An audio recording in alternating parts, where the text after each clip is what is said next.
talking today a little bit about fall tree planting. So today it's November 23rd. It's about 40 degrees in the wind here, pretty blustery, so I apologize if that is lessening the quality of the audio.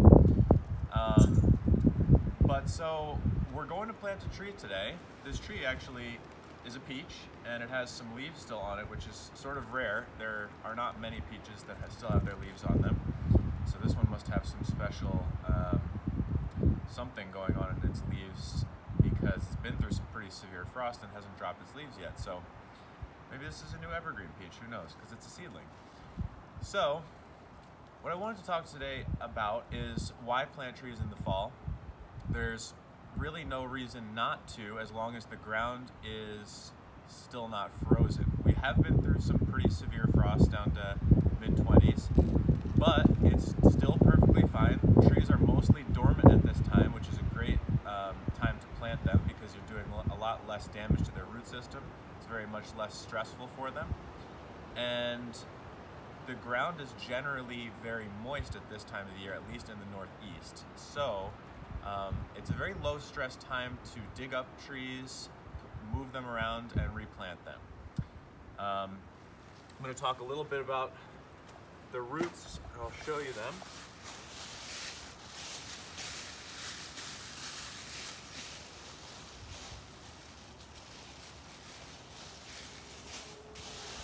Generally, I don't keep roots out in the air very long. This is just for educational purposes. When I'm planting them, I'll try to keep these roots moist at all times.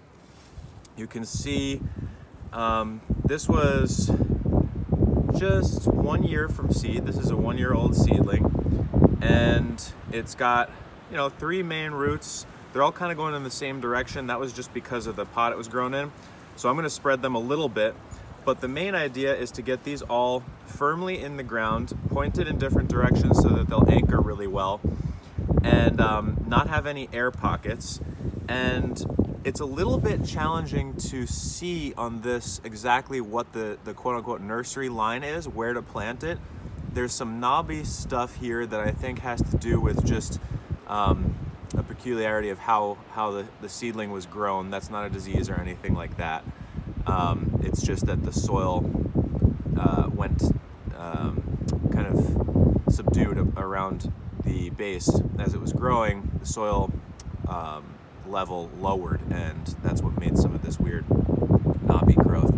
But we'll get the soil line to right about there for planting. So you want to just kind of get an idea of where is the natural soil line, or where was it in the nursery, and replicate that in the field.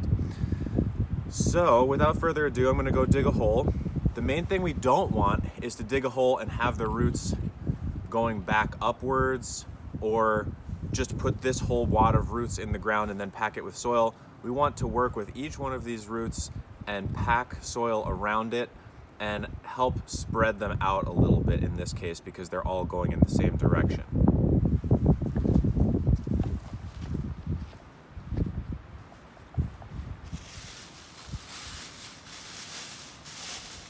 Now, if this were a sunny day, I really wouldn't let those roots be exposed to the sun for even a little bit of time. I keep them really fully saturated and moist right up until the moment that they go into the soil. So I'm just going to dig a nice sized planting hole here. Peaches generally don't like wet feet. The soil is extremely wet right now, but it's not like this in the summer. I happen to know that from experience. And if you have time, I generally like to dig a pretty large planting hole. This soil happens to be nice and loose, so we won't have any compaction issues or anything like that. But if the soil is very compact where you're planting, it's good to dig a little bit of a larger hole. Now, I don't amend the holes with really much of anything. There is some bark mulch in here from prior work, but I don't like to put compost in the hole. If the surrounding soil is really hard and compact and compost is in the hole where it's soft, you'll often see, just like the tree growing in a pot, root binding. So the roots will just circle and circle in that compost, not really wanting to try to venture out into that harder, compact soil. So I like to try to keep the planting hole pretty much as it is, without amending in the planting hole. If you want to put compost, you can top dress around the outside, around the top of the hole.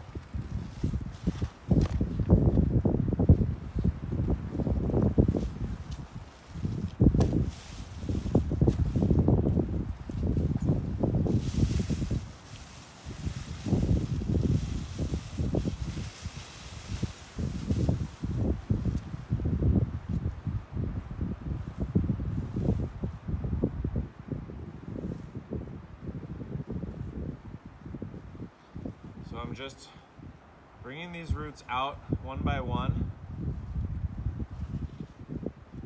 I'm making sure that the roots are shaped more or less distributed like a hand, going downwards and out. They're not J-rooting, so going back upwards in the hole, going down and then up to the edges. That's not a great direction for them to grow in. So I'm packing the soil around each root.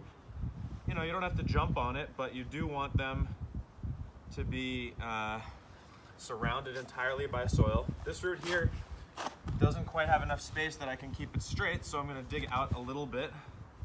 So now it's pointing straight out in a new direction.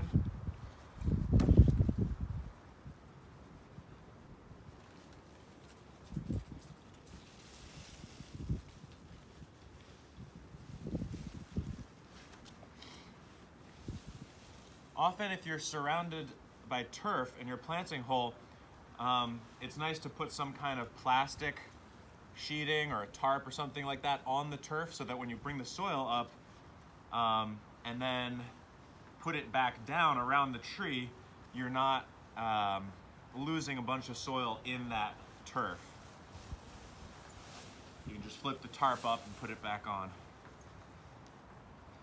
Now I'm a little low here, so I can pull it up a tiny bit. Generally, it's a good idea to have, especially in areas with dry summers like we often will have, is a slight depression around the planting hole.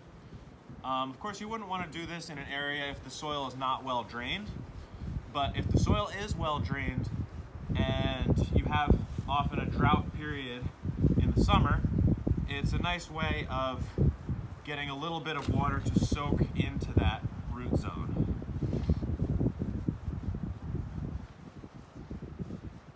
Now, as I said, this peach is a little bit unique. This is called the Siberian sea peach, and so it still has all of its leaves, even though it's been through really hard frosts, which is pretty impressive to me because none of the other Siberian seas actually have any leaves on them right now. So we'll see what happens, but the next step here is going to be, I'm going to mulch around this disturbed soil, and then we're going to put a tree guard so that the deer won't come and completely mow this down, because this is all just fresh new shoots from this year, and this is one of their favorite foods, and they would mow this thing down to the ground.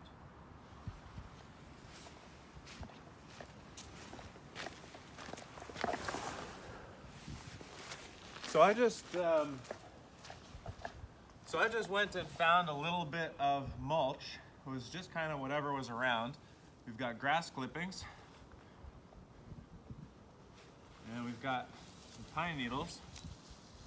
And basically, the idea here is simply to not have this soil exposed, and it provides weed suppression, it provides moisture retention, and for the winter, really importantly, it provides insulation. As I said, I just found whatever was available and close by to me. Any kind of loose, fluffy, organic material will do. And, you know, there are some concerns with excessive mulching in terms of potentially making habitat for rodents. You could put a tree guard around the stem of this to prevent voles from girdling it, which we may do. and then, as I said, a fence to keep the deer off of it. But the mulch is really good to help protect the soil, especially going into the winter. So if you are fall planting, I highly recommend to mulch the disturbed areas. And this tree should shed its leaves pretty soon, and it should be happy to wake up in the spring and start growing in its new location without any transplant shock that you might experience if you were to do this late spring once the tree is already leafing out and starting to actively grow. That's actually not nearly as good of a time to plant as now in the fall when the trees are going to sleep and the roots won't be disturbed by that action.